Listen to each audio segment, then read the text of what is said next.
acara.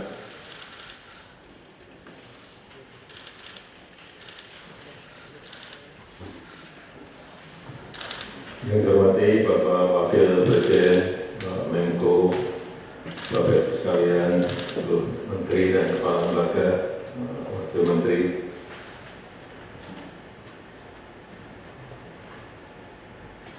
rapat terbatas pada siang hari ini akan dibahas mengenai kegiatan-kegiatan yang harus kita lakukan yang berkaitan dengan tugas di Kemenko Ekonomian.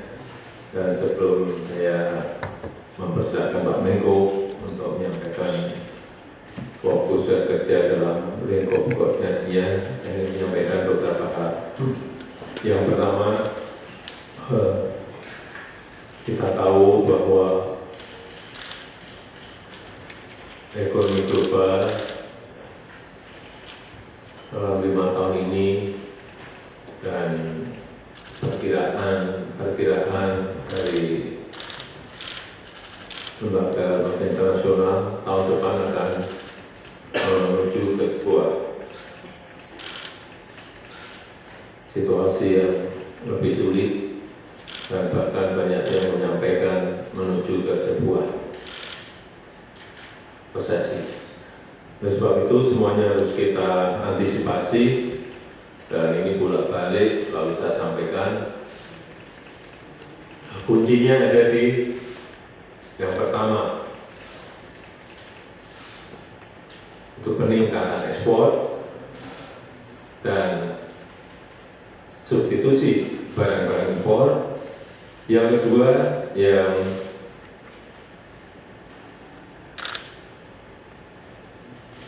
sangat penting adalah juga investasi. Artinya apa? Ekspor dan investasi, peningkatan ekspor, peningkatan investasi adalah menjadi kunci dari kegiatan kita di bidang ekonomi. Oleh sebab itu, saya sudah menyampaikan baik pada Menteri Perdagangan dan Wakil Menteri Perdagangan, pada Menteri Luar Negeri dan Wakil Menteri Luar Negeri, sudah saya sampaikan secara khusus bahwa perjanjian perdagangan harus kita lakukan secara terus-menerus tanpa henti.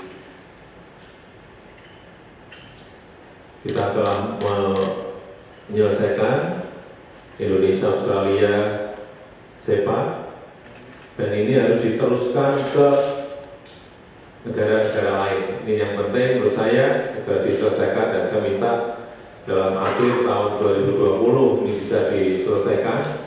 Timnya disusun yang fix, tidak berganti-ganti. Kemudian penyelesaian dan eksekusi lapangannya juga terus dikerjakan, yaitu dengan Uni Eropa. Ini nanti akan berkaitan dengan peningkatan ekspor plus dengan negara-negara yang tergabung dalam RCEP, yaitu 10 negara ASEAN plus 6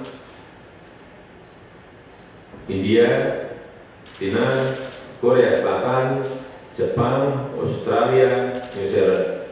Ini yang belum kita memiliki perjanjian perdagangan dengan mereka.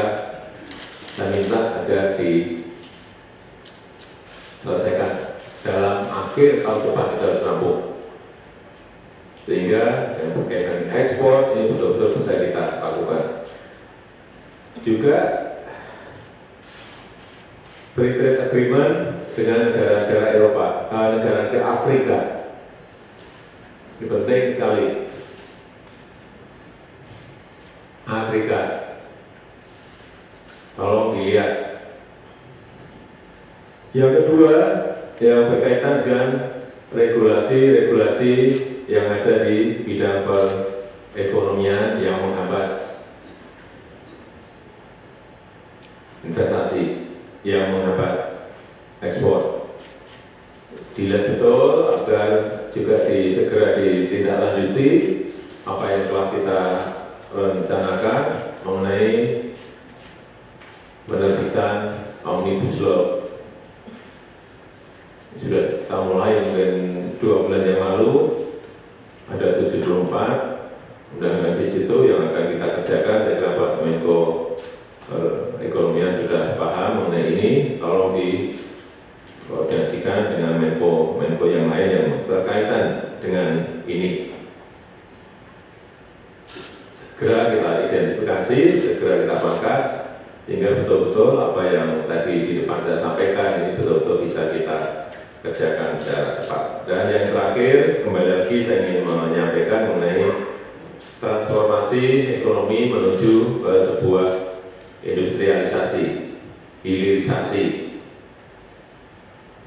Dari yang sebelumnya kita mengekspor bahan-bahan mentah, baik berupa nikel, boksit, alumina, batu bara, satu persatu harus mulai kita tata agar kita mengekspornya dalam bentuk setengah jadi atau kita paksa langsung ke barang jadi. Inilah sebuah nilai tambah yang nanti akan memberikan daya saing kepada negara kita, dan saya minta langkah-langkah percepatan itu segera dilakukan. Termasuk di dalamnya adalah insentif-insentif bagi industri, usaha mikro, usaha kecil, usaha menengah, dan industri-industri yang berada di pedesaan. Hati-hati, kalau kita bisa menyentuh ini akan memberikan dampak yang sangat besar terhadap ekonomi kita. Saya rasa itu sebagai pengantar yang bisa saya sampaikan pada kesempatan yang kayak ini. Waktu saya berikan pada Menko